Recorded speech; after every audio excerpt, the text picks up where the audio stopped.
Hello and welcome you all students to my channel જ્ઞાન જ્યોત. Necessity is the mother of invention. એટલે કે જરૂરિયાત સંશોધનની જનની છે. જ્યારે નવી જરૂરિયાતો ઊભી થશે તેમ વ્યક્તિ એમાં કંઈક ને કંઈક સુધારો કરશે અને શોધો કરતો રહેશે. પછી ગરમીમાં આપણે પંખાની શોધ કરી હોય કે એસીની શોધ કરી હોય કે આજે સેન્ટ્રલ એસી આવી ગયા હોય કે પછી એઆઈની શોધ થઈ હોય. કહેવાનો મતલબ અત્યારે મારો એ છે કે લેંગ્વેજ ફંક્શનમાં મેં પણ થોડાક વિડીયો અપલોડ કરેલા છે, પણ મને હવે ધીમે એવું થઈ રહ્યું છે કે આ પણ કરવું જોઈએ અને એમ કરતાં મેં બીજું પણ થોડુંક એડ કર્યું છે. એટલે કે મને ક્લાસ ટીચિંગમાં જ્યાં એવું લાગે કે આમાં કંઈક ખૂટે છે એટલે મેં એડ કરતું ગયો છું. બીજું આપણે ઘણી કહેવતોમાંથી એક અંગ્રેજી આ પણ કહેવત છે કે change is the way of life. પરિવર્તન સંસારનો નિયમ છે. નવું કરતા રહેવું પડે, અપડેટ થતા રહેવું પડે. જૂના ગ્રેડમાં ચાલતા રહીએ તો નહીં ચાલે. આ દુનિયા આપણને બરાબર છે ગળી જશે. અને એ પણ આપણે ધ્યાન રાખવાનું છે કે આપણે આંખો બંધ કરીએ તો અંધારું ન થાય. આખી દુનિયા જુએ છે, આપણે પણ જોવું પડશે, નવું શીખતા રહેવું પડશે. તો આજે આપણે એ વાત કરવાના છે કે ઇંગ્લિશ ગ્રામર લેંગ્વેજ ફંક્શનમાં ફંક્શન એટલે શું.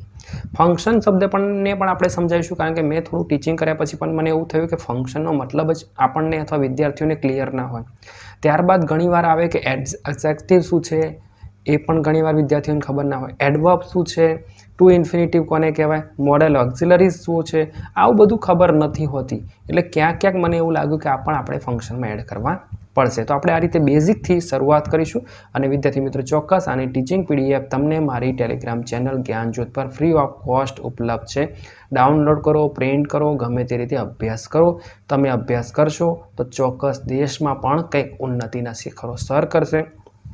કારણ કે મને યાદ છે બીએડમાં મારા મેડમે એક પંક્તિ લખીને મને આપી હતી કે no nation can rise above the level of its teacher. એટલે કે જેટલું ટીચરનું લેવલ હાઈ હશે ને, જેટલા હોશિયાર, મહેનતુ, સક્ષમ ટીચર હશે, વિદ્યાર્થીઓ એટલા સક્ષમ થશે અને દેશ પણ એટલો સક્ષમ થશે. ચોક્કસ આપણે સમજવું રહ્યું. તો સ્ટાન્ડર્ડ 11 અને 12 ઇંગ્લિશ લેંગ્વેજ ફંક્શનની આપણે વાત કરવાના છીએ. અને હવે ફંક્શન શબ્દને આપણે સમજીએ. નોર્મલ ફંક્શન આપણે ઘણીવાર નોર્મલ કોઈના મેરેજમાં ગયા હોય તો કે આ ફંક્શન છે, કોઈનું રિટાયરમેન્ટ તો કે આ ફંક્શન છે. તો હવે આપણે ઇંગ્લિશ લેંગ્વેજ ફંક્શનનો મતલબ સમજવાનો પ્રયત્ન કરીએ. તો જ્યારે આપણે કોઈ સંદેશો આપવો છે, કોઈ માહિતી આપી છે, અથવા કોઈ કાર્યને જણાવવા, કહેવા, બોલવા, સમજાવવા, પ્રશ્ન પૂછવા, પરવાનગી માગવા જેવા આપણે કાર્યો કરવા માંગીએ છીએ. શબ્દો દ્વારા કોઈ ફંક્શન, કોઈ કાર્ય, કોઈ એક્ટિવિટી સફળ થાય, કરવા માંગીએ ત્યારે આપણે એને કહીશું ફંક્શન. એના ઉદાહરણો મેં પાછળ લખ્યા છે, પણ એના માટે આપણે શું કરીશું કે કોઈ વિશિષ્ટ શબ્દોનો યુઝ કરીશું અથવા શબ્દ સમૂહનો યુઝ કરીશું. એને આપણે ઇંગ્લિશ લેંગ્વેજ ફંક્શન કહીશું. દરેક ભાષામાં આ પ્રકારના ફંક્શન હોય જ છે, બરાબર. પણ આ ગ્રામરનો, આ ઇંગ્લિશ લેંગ્વેજનો એક સ્પેશિયલ ટોપિક આપણને આપેલો છે, ફંક્શનલ લેંગ્વેજ આપેલી છે. અથવા આપણે સ્પોકન ઇંગ્લિશમાં યુઝ કરી શકીએ, અથવા કોઈ પરિસ્થિતિમાં, વિશેષ પરિસ્થિતિમાં આપણે યુઝ કરી શકીએ. એટલા માટે આપણને આ ટોપિક અંગ્રેજીમાં આપ્યો છે, બીજી ભાષામાં કદાચ નથી આપ્યો. તો કયા ફંક્શન અને કઈ પરિસ્થિતિમાં આપણે આ યુઝ કરી શકીએ એના થોડાક ઉદાહરણો આપણે જોઈ રહ્યા છીએ. તો સૌથી પહેલો કે પ્રશ્ન પૂછવો છે.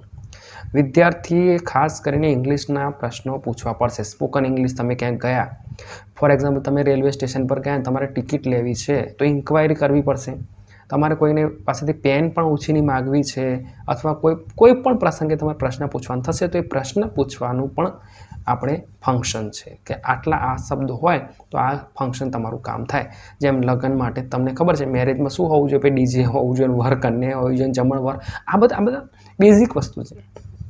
એમ લેંગ્વેજમાં જે ફંક્શન કરવા માંગીએ છીએ એના માટે એલિમેન્ટ્સ હોય, એને કહીશું લેંગ્વેજ એલિમેન્ટ્સ.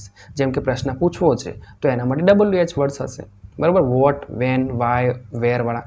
તો એ એલિમેન્ટ્સ અંદર હોવા જોઈએ. એ મેઇન બેઝિક છે, એ વસ્તુ અંદર હોવી જોઈએ તો પ્રશ્ન બને, બરાબર. તો એ એલિમેન્ટ્સ પણ આપણે સમજવાના છે. એ રીતે આપણે જો સલાહની વાત કરીએ તો સલાહ આપવાનું પણ એક કાર્ય કરવું છે મારે. તો એના માટે શું જોશે, તો એના માટે એલિમેન્ટ્સ. કયા એલિમેન્ટ્સ જોશે, તો ભાઈ શુડ, ઓટ ટુ અને હેડ બેટર છે.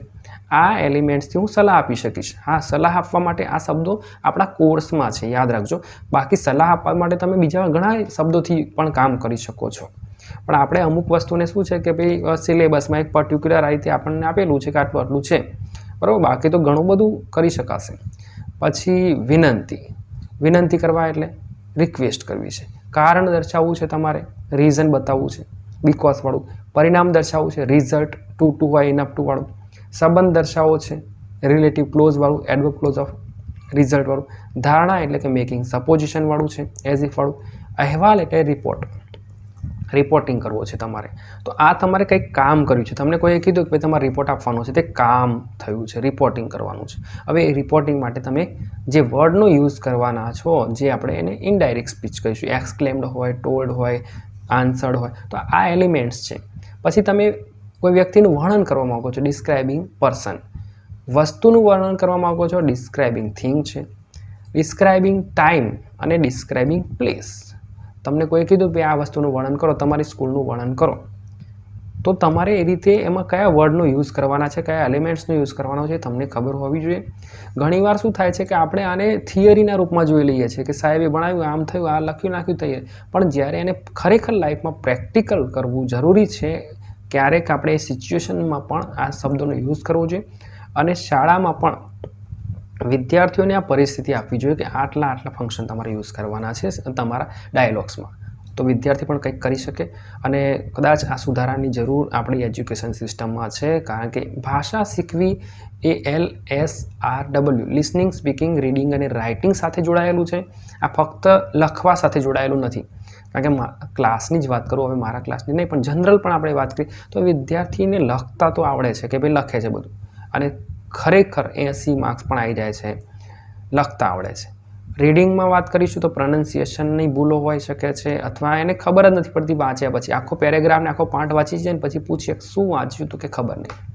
લિસનિંગમાં પણ ખબર નહીં, ન્યૂઝ કોઈ સાંભળે તો એને ખબર જ ના પડે શું કીધું, બરાબર છે. કોઈ પણ વસ્તુ બોલવાની થાય, સ્પીચ આપવાની થાય તો ના આવડે, બહુ એ લખી શકે બિચારો. એટલે આ થોડીક સમસ્યાઓ છે, અને એ ખરેખર એજ્યુકેશન સિસ્ટમમાં સુધરશે એવી આપણે અપેક્ષા રાખીએ.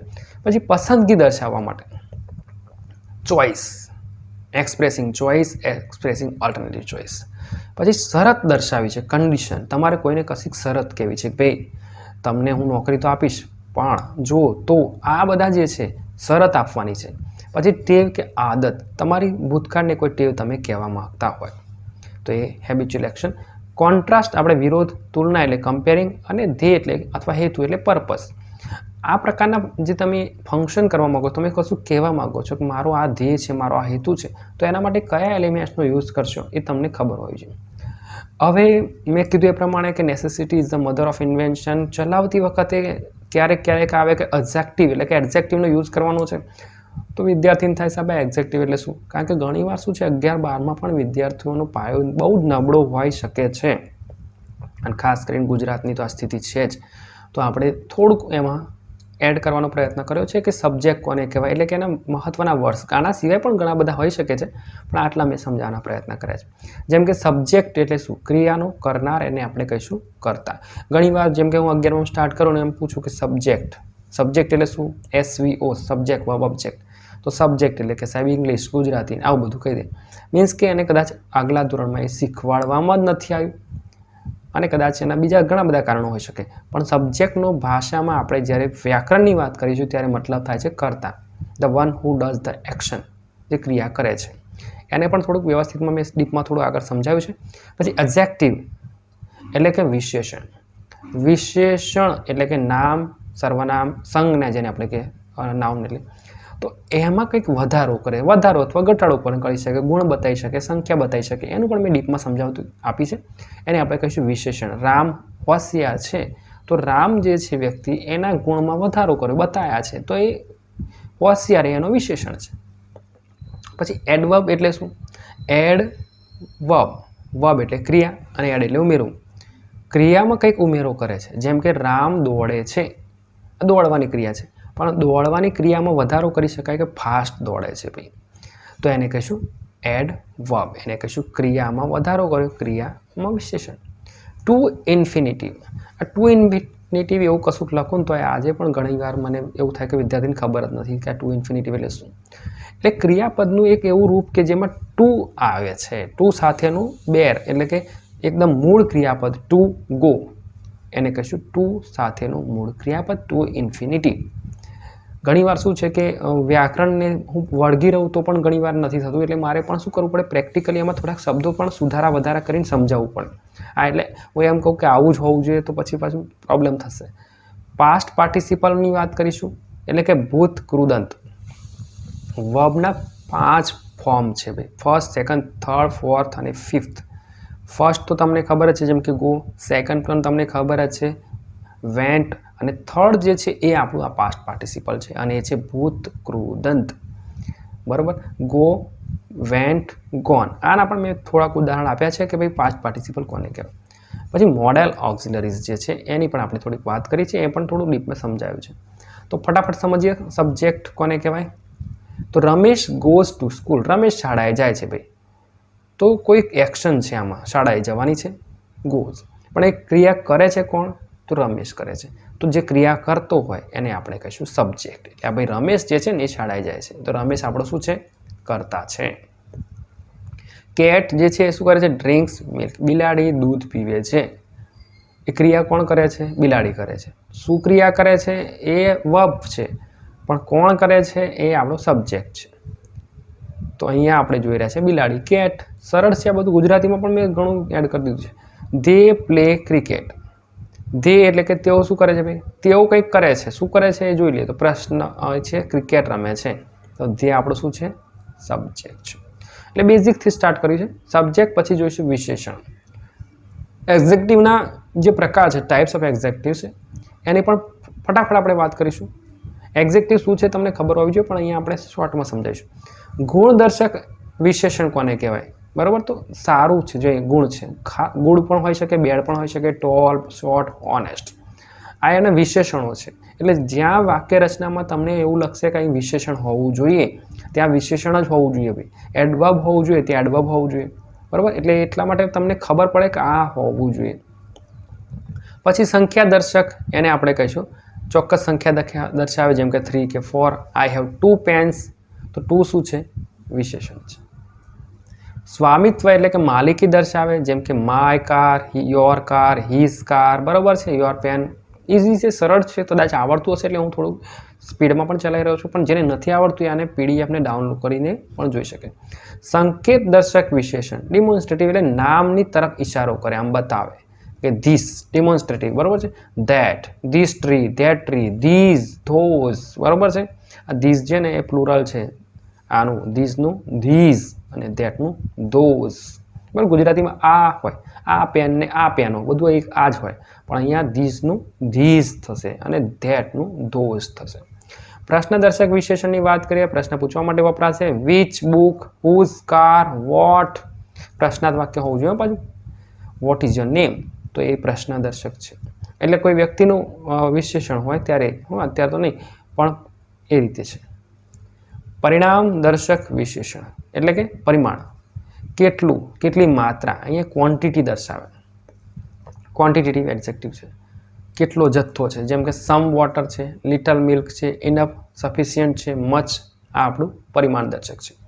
સમાનતા દર્શક વિશેષણ એટલે ડિસ્ટ્રીબ્યુટિવ, એક, એક, અલગ, અલગ, જેમ કે each boy, every girl, either, neither. આવા શબ્દો આપેલા હોય તો આને કહીશું સમાનતા. બધું નહીં આવડે, બેઝિક બધું જ ક્લિયર નહીં થાય તો કંઈ વાંધો નહીં, પણ તમને ખબર પડવી જોઈએ કે આ એક્ઝેક્ટિવ છે.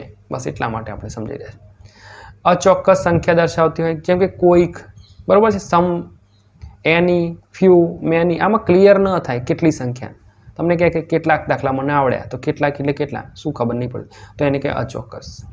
પછી પ્રોપર એક્ઝેક્ટિવ શું કહેશે? ખાસ નામમાંથી બને છે તેને આપણે પ્રોપર કહીશું, જેમ કે વ્યક્તિ, દેશ, સ્થળ, ધર્મ, ભાષા, સંસ્કૃતિ સાથે જોડાયેલો હોય. જેમ કે Indian, I am an Indian. તો મારો કંઈક ગુણ બતાવે છે કે હું ભારતીય છું, તો એને કહીશું પ્રોપર એક્ઝેક્ટિવ. અમેરિકન રાઇટર હોય, શેક્સપિયરિયન હોય, બેંગાલી હોય. બરાબર છે. શેક્સપિયરિયન ડ્રામાસ. બરાબર, આવું આવે. શેક્સપિયરિયન પોએમ. બરાબર છે. તો એ રીતે બેંગાલી કોઈ વસ્તુ હોય, બેંગાલી ડિશિસ હોય, બેંગાલી કોઈ ખાવાની આઈટમ હોય, તો બેંગાલી. સાડી હોય બેંગાલી, તો એ પણ.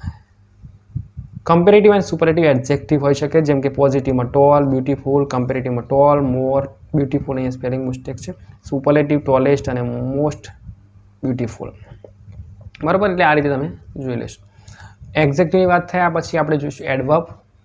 એડવર્બ કોને કહે છે? એડવર્બ કહે છે કે કામ કેવી રીતે થયું, એક્શન જે છે એની ક્રિયા. અહીં નીચે પણ લખ્યું છે ક્યારે થયું, ક્યાં થયું, કેટલી વાર થયું, કેવું થયું. જો કોઈ ક્રિયા કેવી રીતે થઈ, હાવ, એ આપણું એડવર્બ છે. હાઉ એટલે નાઇસલી કર્યું, રેગ્યુલરલી કર્યું. આ ILY મોટા ભાગે આવશે એડવર્બમાં. તો એ છે ક્યારે થઈ, ક્યાં થઈ, કેટલી વાર થઈ, કેટલી સંખ્યામાં, કેટલા જથ્થામાં થઈ, આ બધાને કહીશું એડવર્બ. એના પ્રકારો ફટાફટ જોઈએ તો રીત દર્શક ક્રિયા વિશેષણ હોય જેને કહીશું એડવર્બ ઓફ મેનર. જેમ કે હી રન્સ ફાસ્ટ, દોડે છે. કેવો દોડે છે? ફાસ્ટ. આ એના ક્રિયાના રીતમાં વધારો કરે છે, ફાસ્ટ દોડે છે. પછી સ્થળ દર્શક હોય જેમ કે સચિન પ્લેસ હિયર, આ એનું સ્થળ બતાવે છે. સરળ છે પણ કદાચ તમે નહીં જાણતા હોય તો. સમય દર્શક ક્રિયા વિશેષણ જેને કહીશું એડવર્બ ઓફ ટાઈમ. ક્રિયા ક્યારે થઈ તે બતાવે છે, ક્યારે થાય છે, સમય. જેમ કે મોહન કેમ યસ્ટરડે, આ સમય દર્શાવે છે, ક્રિયાનો પર્ટિક્યુલર ટાઈમ દર્શાવ્યો છે. આવર્તન દર્શક ક્રિયા વિશેષણ એટલે કે ફ્રીક્વન્સી, કેટલી વાર લખ્યું છે, કેટલી વાર ક્રિયા થઈ. જયા એક્સરસાઇઝીસ રેગ્યુલરલી, નિયમિત કરે છે, ફ્રીક્વન્ટલી કરે છે, ક્યારેક કરે છે, આ બધું જે છે. પરિમાણ દર્શક ક્રિયા વિશેષણ, પરિમાણ એટલે ડિગ્રી, ક્વોન્ટિટી, કેટલો જથ્થો. ક્રિયા વિશેષણની માત્રા કે સ્તર, જેમ કે યુસેન બોલ્ટ ઇઝ વેરી ફાસ્ટ, બરાબર છે. પ્રશ્ન દર્શક એને ઇન્ટ્રોગેટિવ એડવર્બ કહેવાય, પ્રશ્ન પૂછવા માટે વપરાશે, જેમ કે વેર આર યુ ગોઈંગ. અને સંકેત દર્શક એને રિલેટિવ એડવર્બ, જેમ કે સંબંધ દર્શાવે તો this is the house where I was born. હવે ઇન્ફિનિટિવ, આમાંથી ઘણું બધું નહીં આવડે ને તો ચાલશે, પછી શીખવાનો પ્રયત્ન કરીશું. અને એના જે ટાઈપ્સ છે બધા ના આવડે તો કંઈ વાંધો નહીં, પણ ખબર પડવી જોઈએ કે આ એડજેક્ટિવ છે, આ એડવર્બ છે, અને તો સરળ રહેશે. પછી ટુ ઇન્ફિનિટિવની વાત કરીએ અથવા અને મૂળ ક્રિયાપદ, બંનેને સમજીશું. થોડુંક ફરક છે એમાં, થોડોક સામાન્ય ફરક છે. ક્રિયાપદનું એવું રૂપ કે જેની આગળ ટુ લાગેલું હોય, બરાબર. ટુ લાગે ને તો ટુ ઇન્ફિનિટિવ, અને ટુ વગરનું હોય એમાં કશું એસ, ઈએસ, આઈએનજી, ઈડી નીચે મેં લખ્યું છે ના હોય ત્યારે મૂળ ક્રિયાપદ સમજવાનું.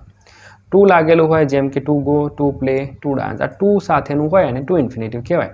આઈ વોન્ટ ટુ નો, બરાબર છે.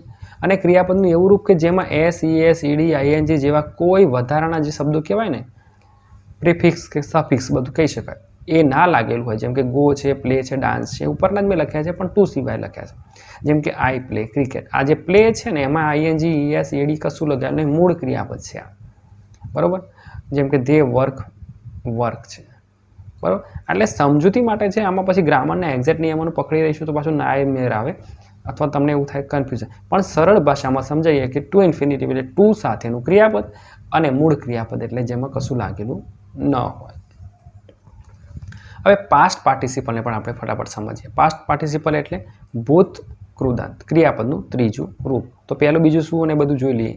તો પાસ્ટ પાર્ટિસિપલ ટુ ઇન્ફિનિટી વાળો રૂપ છે જેમાં ટુ સાથેનું વર, ટુ કટ આ રીતે અને ટુ બિગિન આપેલું છે.